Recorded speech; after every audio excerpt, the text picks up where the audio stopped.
Hello and welcome to another episode of Chatter, a podcast from The Gist. Our guest on today's show was Elaine Crory from Alliance for Choice. She had been asked to speak at the Belfast We Deserve Better rally by Progressive Politics Northern Ireland, but was then subsequently asked not to speak after there was a lot of controversy surrounding what people described as divisive issues taking over the agenda. So we just wanted to get Elaine's perspective on everything that happened and see what she felt it all meant. If you enjoyed the show, don't forget to subscribe to us on Facebook and Twitter. And don't forget you can get us on Apple, on Spotify, wherever you get your podcasts. So here's Elaine Crory.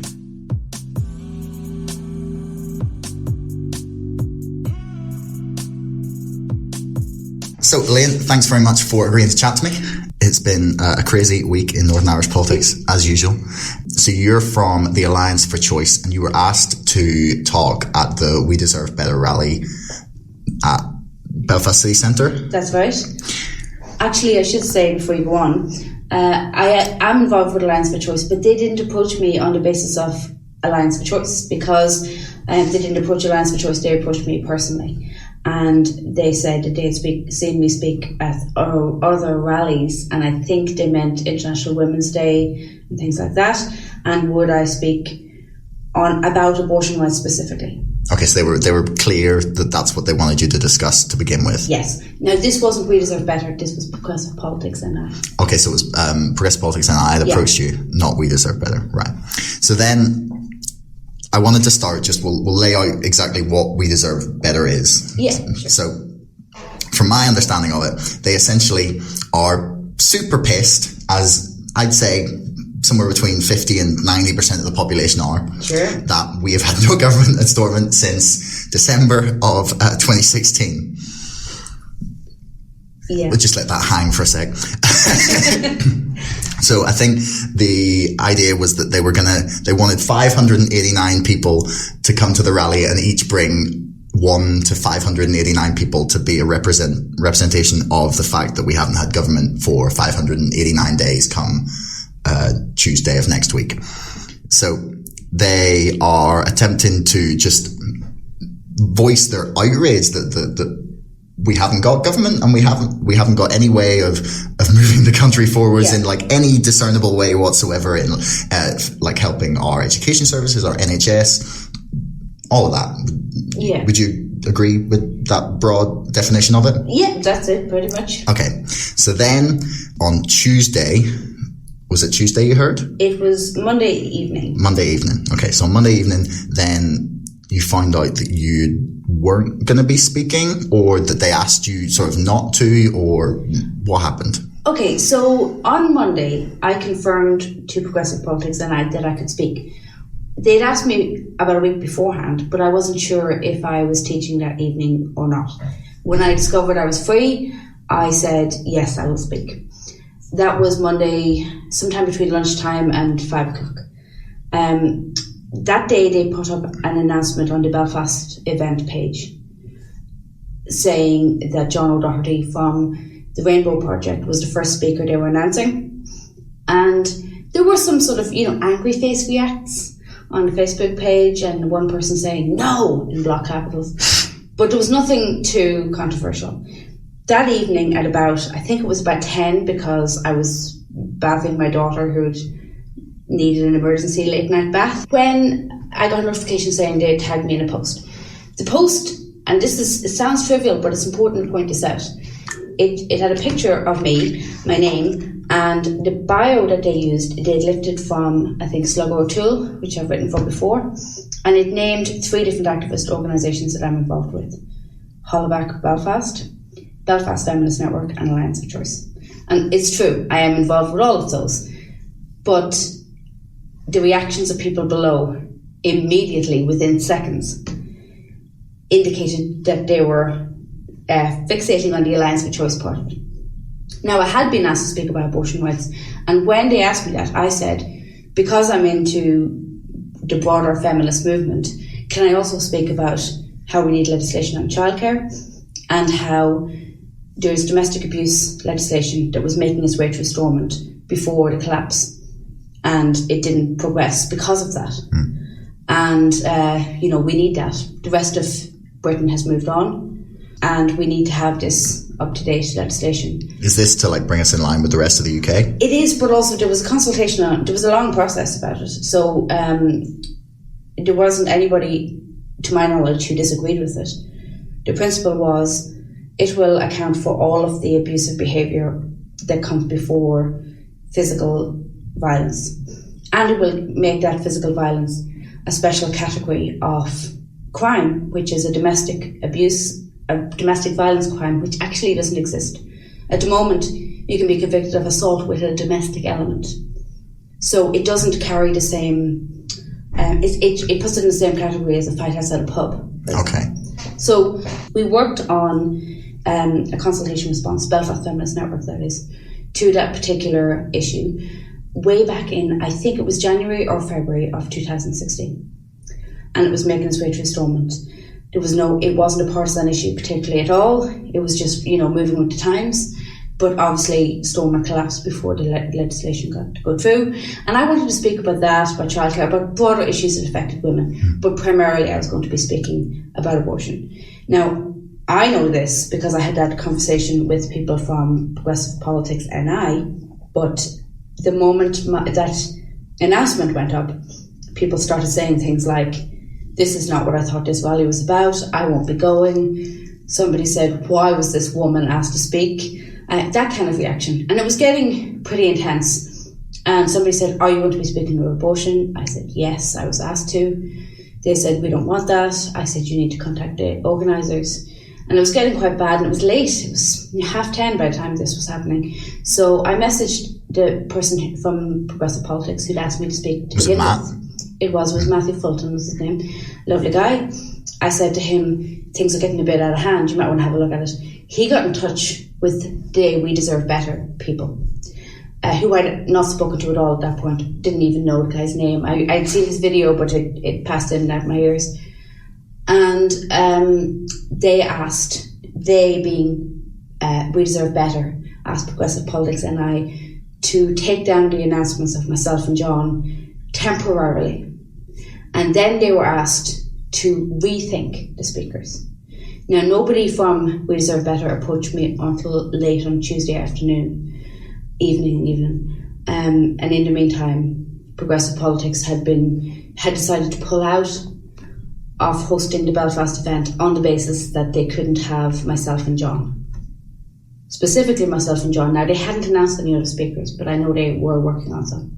Do you know if there are any other speakers confirmed for the event or ones that have been in the pipeline? Well, I don't know if this is the Belfast event, but somebody from We Deserve Better said they're having speakers on issues such as education cuts, mental health resources or the lack of mental health resources, and welfare cuts.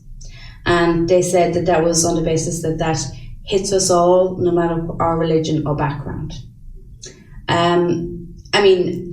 The thing I'd like to pause on here for a moment is you don't have to be personally affected by an issue for it to be an important issue. The welfare cuts don't hit me. I'm in full-time employment. Lots of people aren't affected by welfare cuts. But I live in a society in which people are getting poorer and the people I care about are struggling. So human empathy allows me to care about welfare cuts even though it has no skin of my nose at all. Similarly, mental health resources don't affect me personally. They affect lots of people I care about, so I care about them. And this, I think, is what happens when you live in a society. You care not just about the things that immediately affect you personally. But it was framed that way by one of the organisers, and there was a lot of talk about allowing LGBT issues or abortion rights issues to dilute the event or to using divisive agendas was a phrase that came up a lot. I will say at this point, because I've seen it in the statements that We Deserve Better have released about this, they've said, we never said your issue was divisive and we never disinvited you. This is actually true. They didn't contact me at all until late Tuesday evening, by which time Progressive Politics had pulled out because they'd been told to rethink us. I mean, you can quibble about words, but rethink those speakers is basically the same as don't come and speak. So, and they also, yes, they never said it was divisive, But if they're going around Facebook liking comments saying this is diluting the event, this is distracting from the main purpose, what about issues that affect ordinary people? As if LGBT people and people who can get pregnant aren't ordinary people. I mean, it's just bizarre. It's really bizarre. The language. Well, that's got to be more than the majority of the population. Yeah, it has to be. Like, women are 51% of the population. Add in, gay people. Yeah, you're looking at well over the majority of the population. Yeah. And I mean, certainly fewer people than are affected by things like welfare cuts. Mm. But yes, I agree, 100% welfare cuts has to be central. Has to be. But I think these things have to be too. And while we're at it, Irish Language Act is something that actually was really important in the collapse of Stormont, as you know. And I believe that progressive politics were in talks with some Irish language activists. I don't know who, and I don't know for certain how progressive that was, but that certainly would have been a divisive issue too, I have no doubt. But there was a reaction to John being announced, and there was a very strong reaction to me being announced. Mm. And yes, We Deserve Better never said this is divisive, but if you go on Facebook liking comments to say that, was it their page or like just the individuals? It was their page. Their page, liking comments like this is diluting the event. Yeah, right. And also there was if you then act on that and withdraw the offer, well, not that it was them who made it, but it's funny because one of the videos that they put out to begin with was, every town and city is organising their own thing. They're managing their own event under the umbrella of We Deserve Better. But they interfered in the Belfast one. Mm. And according to people who know these things, there are speakers speaking about equal marriage at other events around the country. That's intriguing. This is indeed intriguing. Mm. Well, I guess you can't really ask progressive politics Northern Ireland to get involved without expecting them to bring up these issues, because that's their central If you've taken a glance at their page, yeah, these are the politics that they have. Equal marriage, abortion rights, Irish language are like the three things that they put up as their pillars of this is why we exist. But they want equality in education, and make sure that there's cross-community resources being given in welfare, in public services, in everything. They're there for equality for everybody. That's what they stand for. Whether that's actually progressive is another thing entirely. But that isn't. They haven't been secretive about their stances on these issues. No. Yeah. Do you think that people from We Deserve Better maybe panicked a little and were concerned that their event was going to sort of become a sideshow to the row that was sort of brewing as soon as you were announced? Do you think they kind of maybe freaked out a little bit? I'm purely speculating here, right, because I obviously can't read minds. But I think it's a mixture of two things. Because as far as I understand it, the people organising We Deserve Better are a handful of people. And I know that Dylan Quinn, who was the person who came up with the idea originally, is not an experienced activist. And I've spoken to him at length on the phone yesterday, actually. And he seems like a really nice guy who is perhaps a little politically naive, who doesn't perhaps understand some of what will happen if the platform is simply go back into Stormont and continue what you were doing. And I don't think we spoke at length and he was saying things like, but, you can use this to talk about, not I, obviously, because I'm not allowed to talk. We can use this opportunity to talk to people, ordinary constituents, and say to them, speak to your MLA about where you stand on equal marriage or where you stand on abortion rights, and then they'll change your mind. And I've said to him, I wish that were true, but we have been campaigning on these things for years, and some people have moved. But they've moved after many, many years of, not from letters from constituents, because we've been writing letters and they've been sending back either a stock response, pure vitriol, or nothing. Wait, they respond abusively, the MLAs respond abusively? I will say not MLAs, but we did get somebody from a councillor. Okay. From a DP councillor about a year ago. You care to give us any idea of who it might be? I'll tell you off the record. Right, okay. But it was shared quite widely on Alliance for Choice's page at the time, because we had put up a thing saying, here are the Belfast City Councillors, find your local councillor and write to them and tell them that you want them to vote yes in a Belfast City Council motion to decriminalise abortion, which actually was carried. And that was brought by Kate Nicholl of the Alliance Party. When was that? Now, I'm terrible with dates, but it was earlier this year. I want to say Okay, so it's only February or this March. year. Okay. Yeah. Actually, I think it was April. I didn't know that happened, actually. It did. And of course it doesn't have any teeth, but what it does is show where the public is. And the thing I tried to impress upon Dylan when I was speaking to him was the majority of the public support equal marriage, the vast majority. A large majority of the public support some change on abortion law, even if it's a more piecemeal kind of change. But certainly the thing that was voted down the last time it was voted on, which was abortion in the case of fetal abnormality or rape or incest, the overwhelming majority, over 80% of the population supported. It has stronger support among DUP voters than it does among Sinn Féin voters.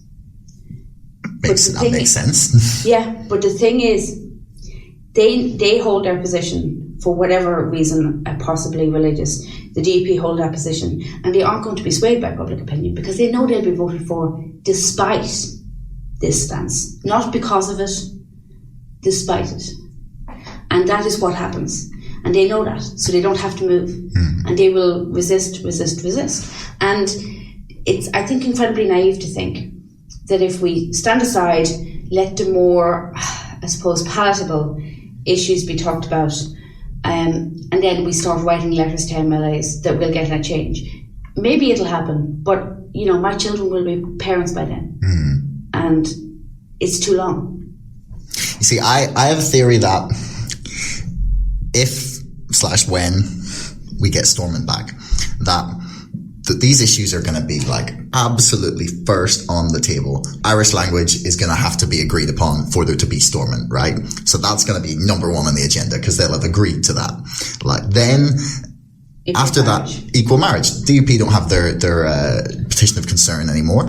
They don't have that power. Like there's talk of the UUP getting involved, or Jim Allister definitely would. He says he, on principle, disagrees with the petition of concern, but he would be happy to sign it in this instance. And I believe there's one UUP councillor, or MLA, sorry, I misspoke. I believe there's one who is on record as saying he doesn't support equal marriage. They have a conscience vote, so they can vote whichever way they choose. The majority of them are in favour of equal marriage, but there's at least one who isn't.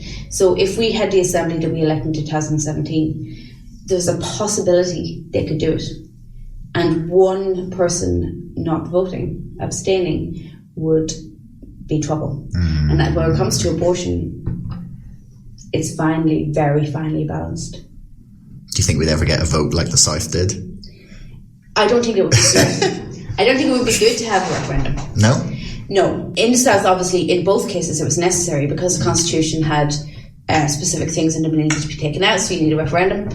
But referendums they're blunt instruments. What? No. They're great at solving big issues that we need to have complex discussions about. Oh yeah, like Brexit. Yeah. That worked out so well for us. Yeah. But the other thing is, as well as the fact it probably would pass in a referendum, but referenda are very tough on the people campaigning. You got to knock on doors of people who are actively hostile to your very existence and say, please give me my human rights.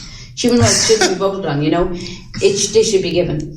And we don't need it, so we shouldn't have it, if you know what I mean.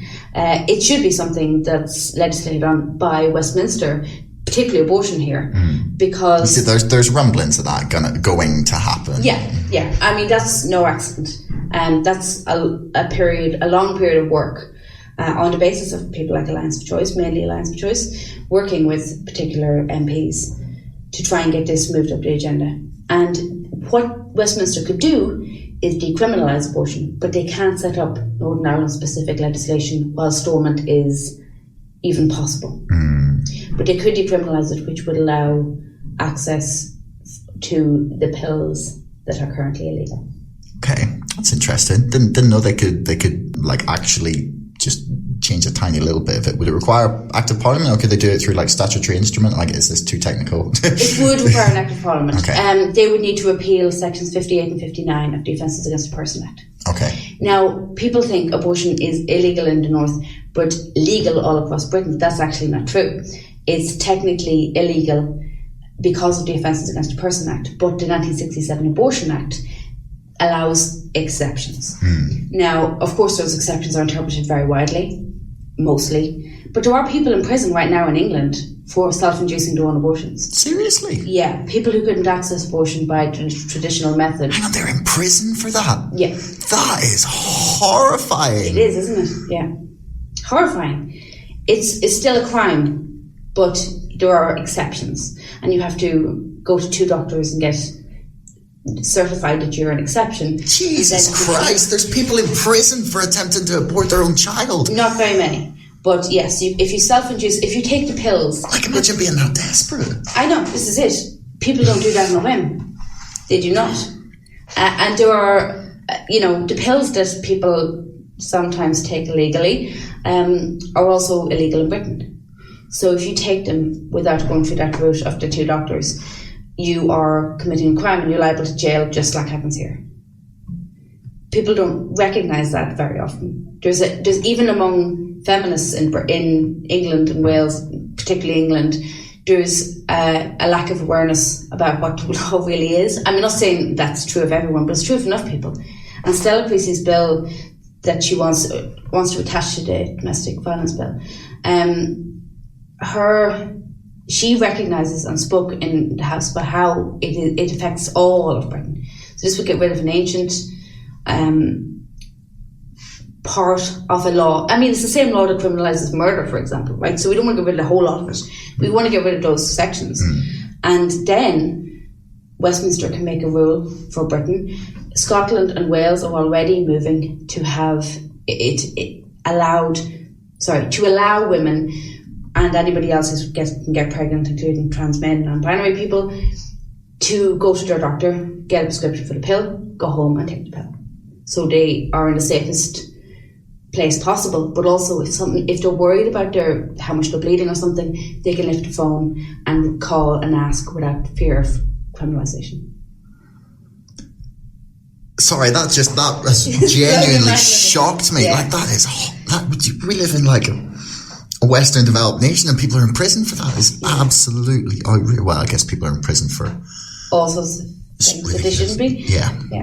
People go to prison for not paying their TV licenses. Yes, apparently, and it helps if you're old and sort of slightly unwell. Yeah. And that definitely makes you like a prime candidate for the TV license people to target you. Yeah. But to suggest that low-income people shouldn't have to pay the TV license is obviously abhorrent, and only the words of a terrorist sympathiser. Yes. I mean, the political narrative in Britain, particularly the UK, I want to say, is poisonous at the moment. Yeah. That's a little aside. Yeah, it is. Right. So back to Northern Ireland. Now, I've been kind of trying to run through this in my head for quite a while. And it's something I wrestled with when I was younger, when I was learning about politics, when I was in school, and sort of used to think if the DUP and Sinn Féin can't do anything, why do people keep voting for them? As like a young, naive teenager.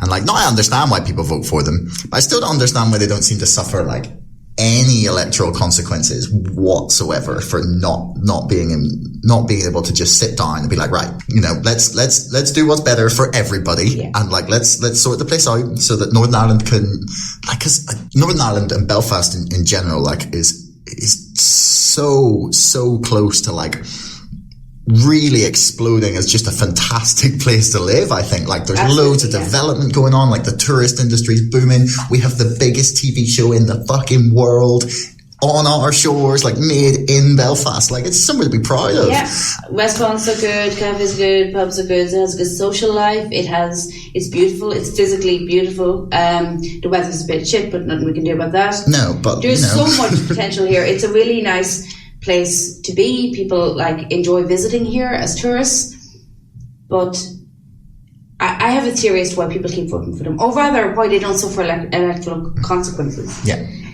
Yes, people vote for them in bigger numbers. That's a one-upmanship thing. but there's a huge swathe of people who don't vote at all, particularly young people. So a lot of people who are sick of the same old, don't feel like there's a decent alternative for them, and so therefore don't vote. Or if they do vote, they're spread out enough across constituencies to not make an electoral impact. You get a few exceptions. People like Claire Bailey for the Green Party in South Belfast, which took mammoth effort, and she was the very last MLA elected. Yeah. It's a very competitive constituency. It was a stressful evening.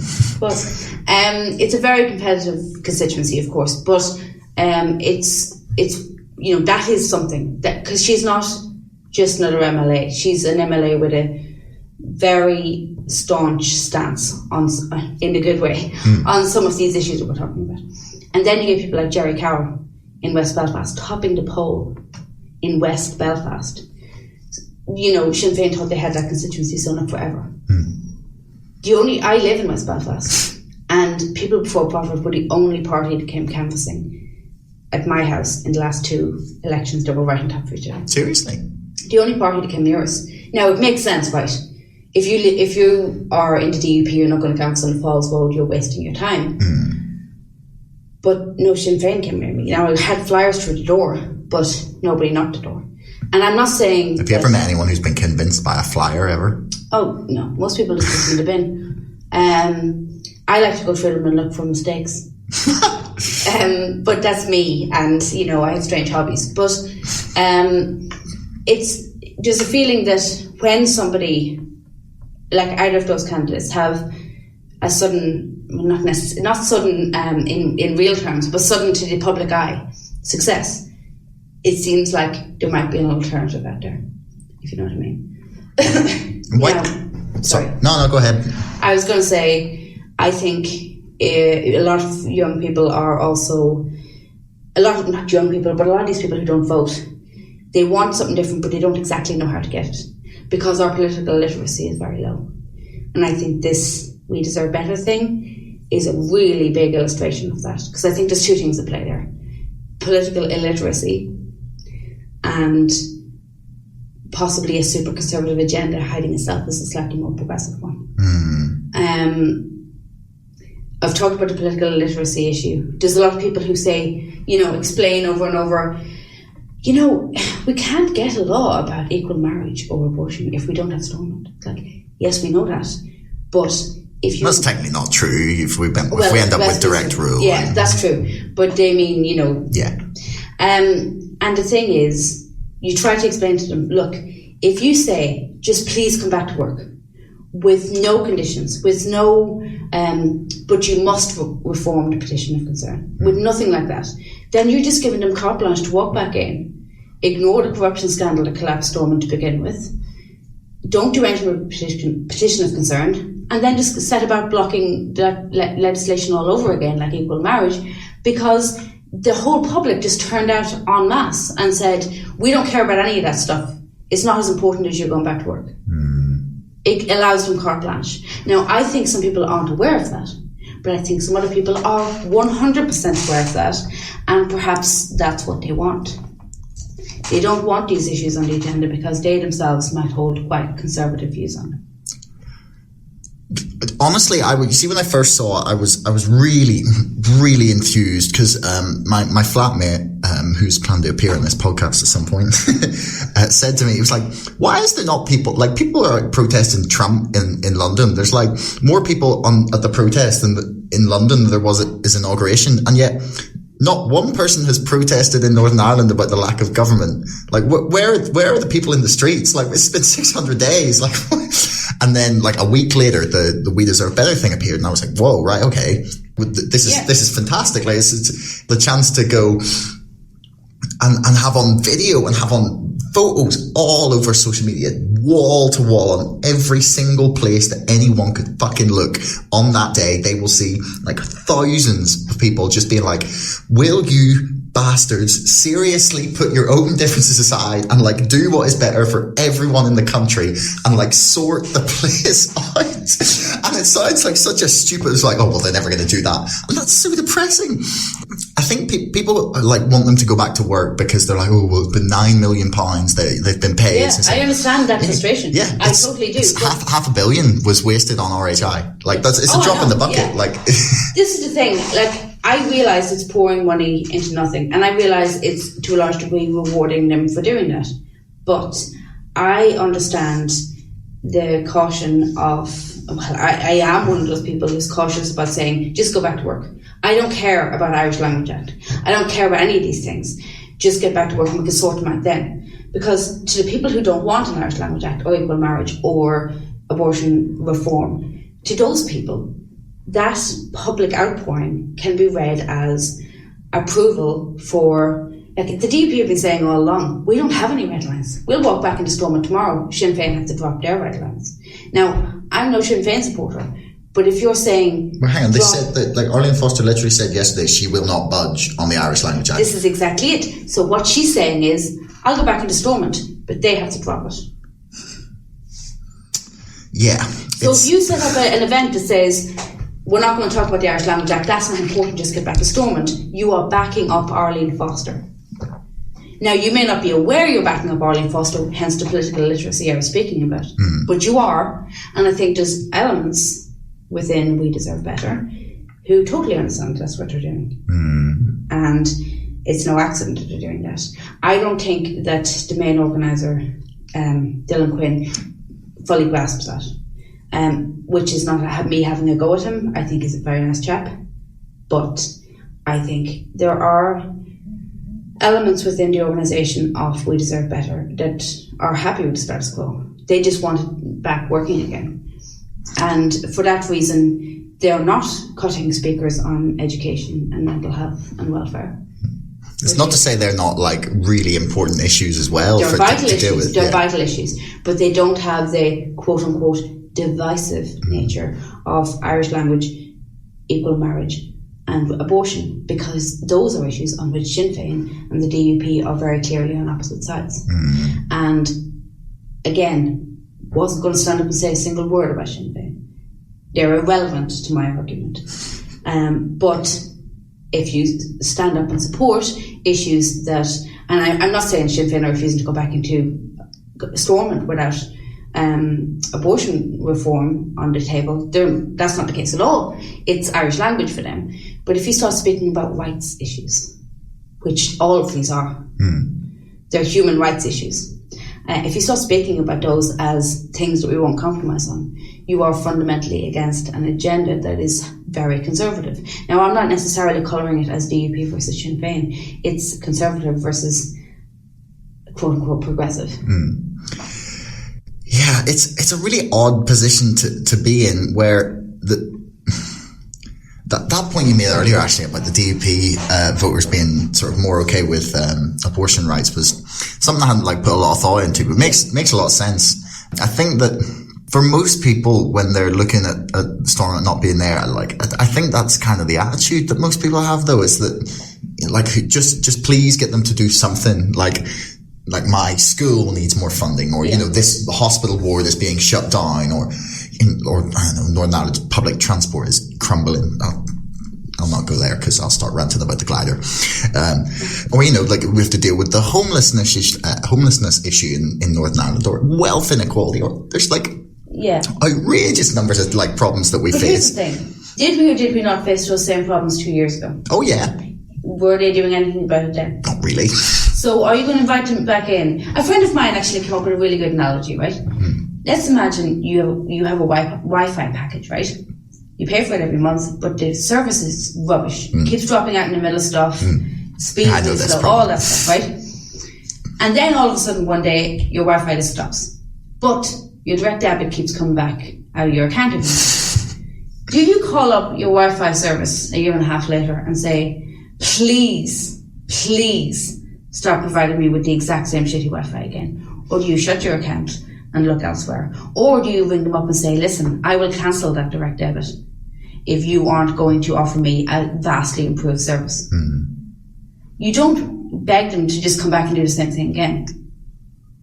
And now, I know the analogy doesn't map perfectly, right? But I thought it was a very good analogy in the sense that Wi-Fi is a service that you pay for. Government is a service that we pay for. We pay for them to do certain jobs. It would be outrageous to claim that our mental health resources and our welfare system, which is largely ruled from Westminster, and Stormont gave them that power, our education system and everything was ticking along just perfectly until January of 2017. It wasn't.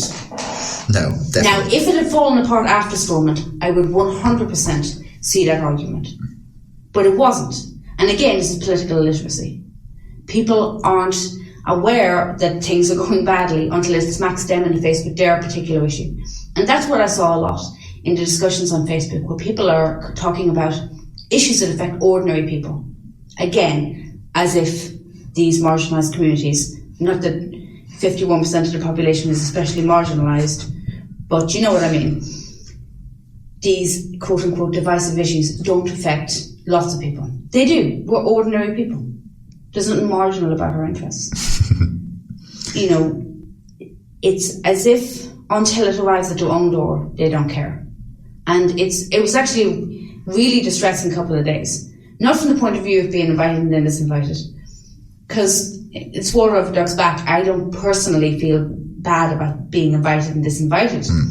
What I feel bad about is the hundreds and hundreds of comments of people telling us, get over yourselves, this is not an important issue. One person said, I think, rights are nice, but this is more important. I'm not going to start debating the logic of Facebook comments. That's it's not even whether or not they're logical, because they're not. No, right? It's the sentiment. It's the sentiment, and it says to me, and it says to a lot of people, that people really do see these interests as marginal. It's not just a handful of people, and it's really like one of the things around abortion that's a problem, and of course it's also a problem around the LGBT community. I'm not LGBT, so I don't seek to speak for them, although I consider their struggle very important. But certainly for a very long time, and I presume still now to a lesser degree, stigma was a huge problem. Like the fear of coming out comes along with the fear of stigma that associated with being gay. Well, abortion has a massive stigma. I stand at an Alliance for Choice stall about once a month. It's on every Saturday, but I do it about once a month. I'm doing it Saturday, actually. And people come up to us for information, to take leaflets, just to say they're supportive. And I can't begin to tell you the number of people who are my parents' age and older who come up to me to say, like sometimes nearly in tears, men and women, to say, thank you for what you're doing. I wish you had been around when I was younger. And they have a story about their sister or their friend or their wife or themselves that they've never been able to tell people because they don't know if the person's going to turn around and call them a murderer. And people call me a murderer all the time. I don't mind because it comes with the territory of being an activist in this, right? But imagine you say that to somebody you love and they turn around and call you a murderer. Stigma is the biggest thing that ordinary people can tackle about this, right? Because, you know, your friend or your neighbour or your colleague can't change the law tomorrow, right? But they can tackle stigma. So one of the things that Alliance for Choice is hoping to do in the next while is this events that we held one off, but it was an invite only for this exact reason. Speak out events where you speak about your experience with abortion. And for some people it's the first time they've ever spoken to anybody about it. It's really important because we need to get to a place where it's not, you don't feel like a criminal or a sinner or any of the other baggage that we all have from our upbringing. And turning away an abortion rights speaker from an event like that is building into that stigma. Processions. It sounds like a subject change, but I promise it's all part of the same thing. Processions was an event that was organised by a group of artists, I believe, called Artichoke. I don't know anything about them except that they did processions. And processions was to mark the 100th anniversary of partial suffrage for women. I stress partial because it was only women over 30 who owned property or were married to a man who owned property. Anyway, that event took place in June. And they had people marching through the streets in the suffragette colours. And when you got there, they lined you up. So there were like 3 people in purple, 3 people in white, 3 people in green. The idea was to have a visual spectacle, right? Now, Alliance for Choice contacted them and said, we are bringing activists from all over the north, and people are coming up from the south with their own steam in their cars and in hired buses to join Alliance for Choice at this event. And Procession's organisers said, this is an artwork, it's not political, and you can't take part as in the main parade. You have to walk like 20 yards behind everybody else. Seriously? Hang on, wait, actually? Yeah, no. They told you could come, but you had to walk a bit behind them. They weren't going to give us the suffragette sashes either, and eventually they did, because I think they had more of them than they anticipated. But they did eventually give us the colours. But yeah, there was a big gap, so they had organisers like stop us. Whenever the group in front was slowed down by a junction or something, they'd stop us with a big gap. It was hilarious. But anyway, right, the event took place. Alliance for Choice and supporting organisations made up an enormous block of thousands of people at the end.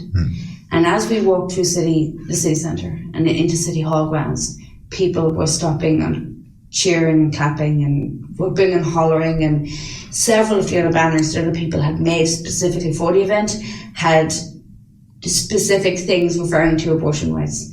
And these are groups of women from their 20s right up to their 70s, and mostly on the latter end.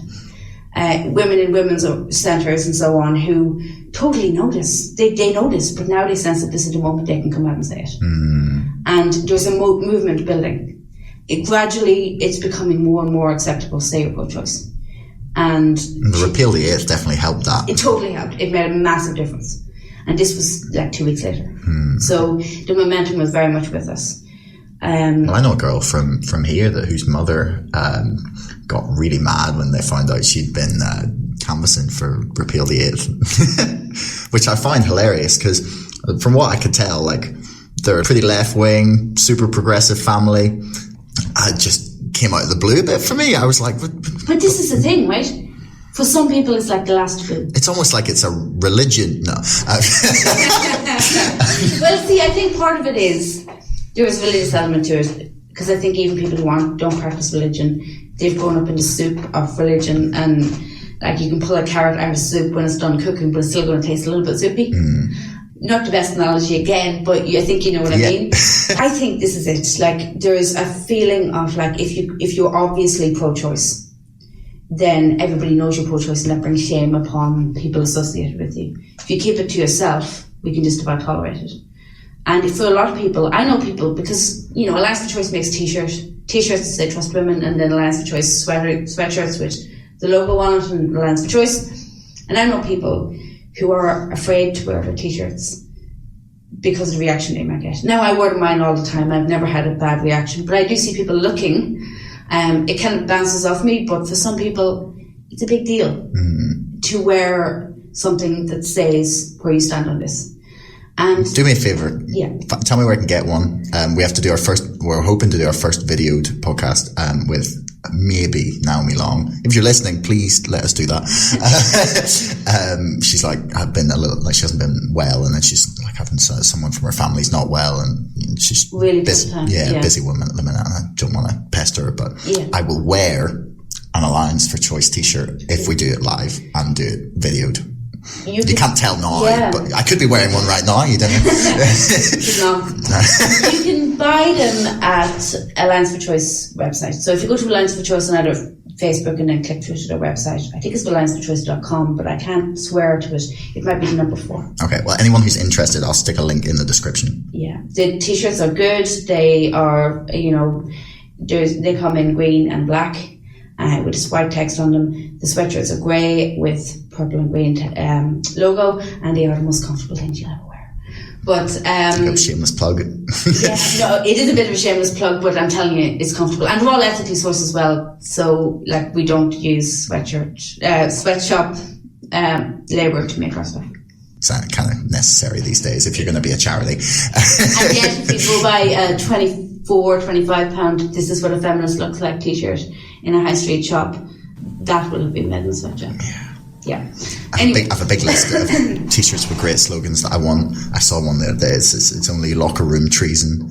And just, yeah, I know. So I've got a big list of like shopping I have to do with t-shirts online. So maybe I'll just like get lots of witty ones for the podcast when we start videoing it. That would be good. Yeah. So at the moment, if you hadn't realized, we haven't had government installment for 589 days on Tuesday. Do you think we're ever going to get it back? Do you I don't believe that there is any chance whatsoever of us having a government whilst Arlene Foster is currently leader of the DUP, and quite possibly whilst Michelle O'Neill is leader of Sinn Féin, because I don't see any leader who takes over from Arlene Foster being willing to be softer on her than Arlene Foster was, lest they anger the base who already made them sort of rescind the sort of half agreement that they'd made reportedly. Like, is it ever going to get better? Are we doomed to direct rule until things get so horrible that, you know, we become an island of Ireland again? Is that like our only path? That's my suspicion. See that almost deal from earlier this year, the one that nearly happened? That was our chance. And I think once that collapsed, and it collapsed around a pile of rumour and speculation, you know, there was an Irish Language Act in it. No, there wasn't. You know, a lot of everyone I've spoken to seems to know, or that would be on the Irish language side of the issue, seems to think that it was in there. You know what? I would bet my next month's salary, and the one after that there was an Irish Language Act of some sort in there. There is no way. Like, Sinn Féin have made it a sort of red line now. They need their votes in areas like West Belfast, which is, I live there. It's massively pro-Irish Language Act. I was part of that Bram Jarrett march. I'm not an organiser, but I'm 100% supportive.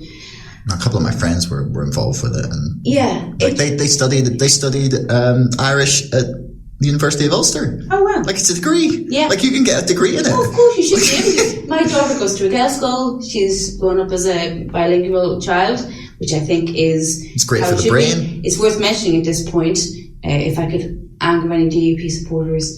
My daughter is 6, and her parents are myself and my husband. My husband is from Presbyterian family in South Down, and her granddad was a UDR member, and here she is learning Irish. They think that their communities are set in stone forever. You know, there's us lot want this and that lot want that. What they're failing to consider is a whole generation of kids, like my own daughter and like half the kids in her class, who come from, and I use massive scare quotes here, mixed marriages. Because there's loads of them. And they're not just sending their kids to the easiest local school. There are ones sending their kids to girls' schools, and there's ones sending their kids deliberately to integrated schools to get past this ridiculous impasse. And there will be a whole generation of people who won't have been, I suppose, I don't want to say indoctrinated, but indoctrinated into this idea that you're either a nationalist or you're a unionist, that you're either Catholic or you're Protestant.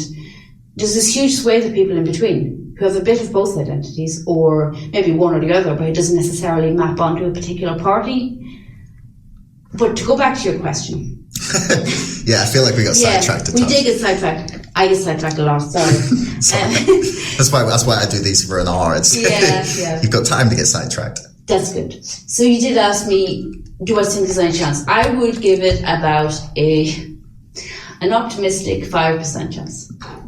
I mean, that's optimistic because, like you say, Arlene Foster is not a leader who is prone to negotiating. It is, very good at negotiating or very good at bringing the base with her either. I have a strong suspicion, and this is no slight on Arlene Foster as a human being, it's a slight on the way in which the upper echelons of her party operate.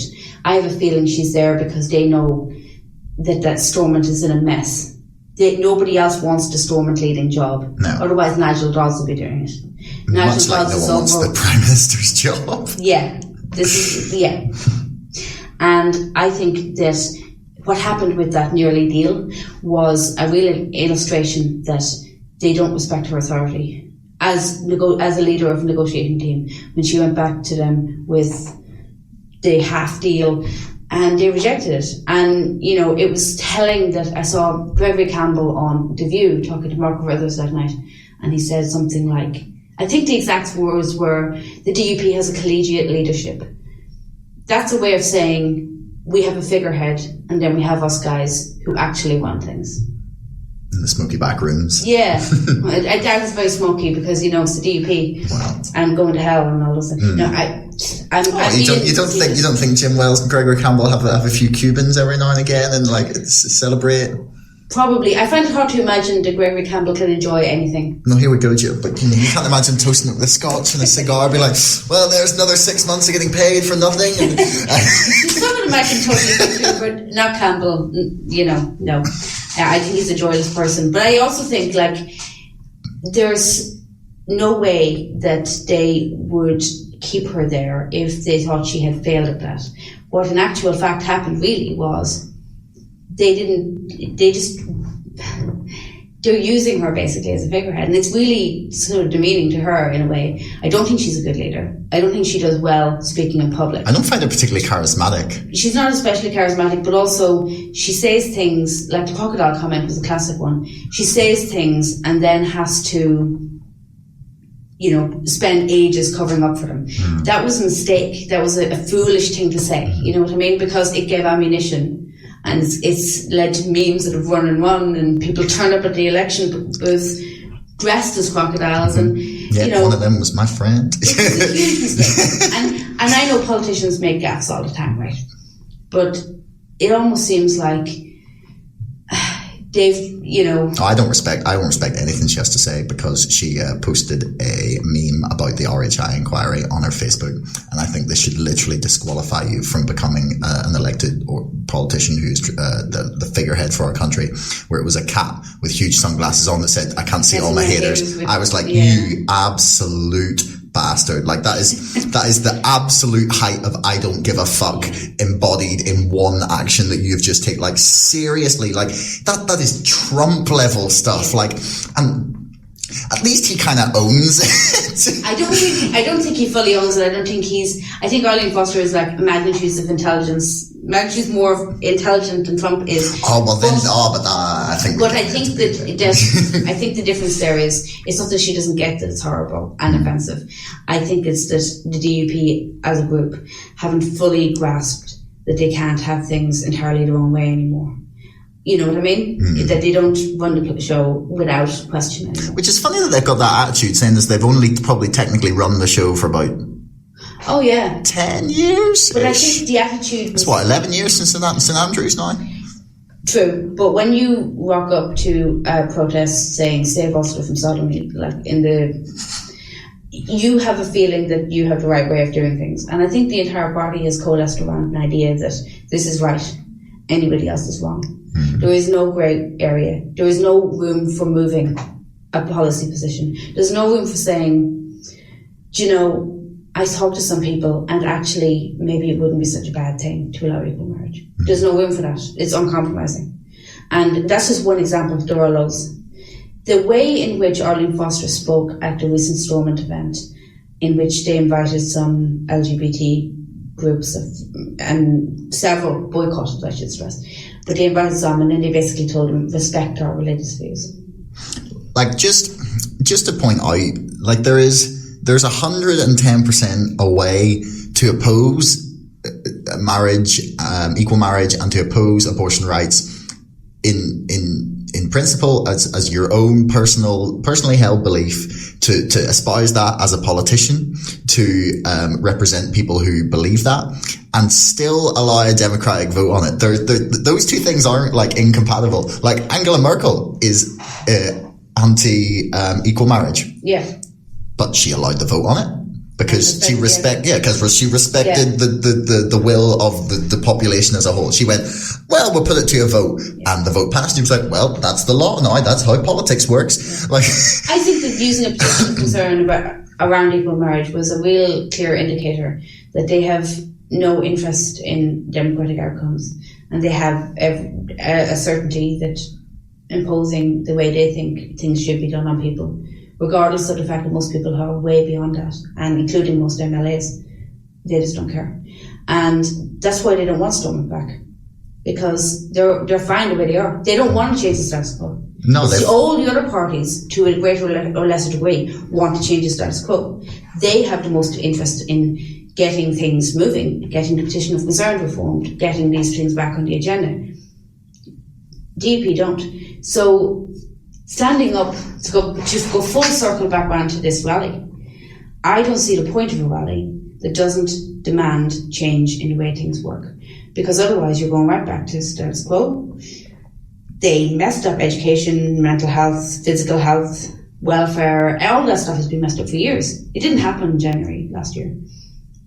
All of the other things, the things that we were too divisive to speak about, that's the status quo. So if you don't get up and say, listen, these things have to be fixed, we demand change, then you're absolutely giving carte blanche to a party, to a viewpoint that refuses to acknowledge these things, to go back in and do the same.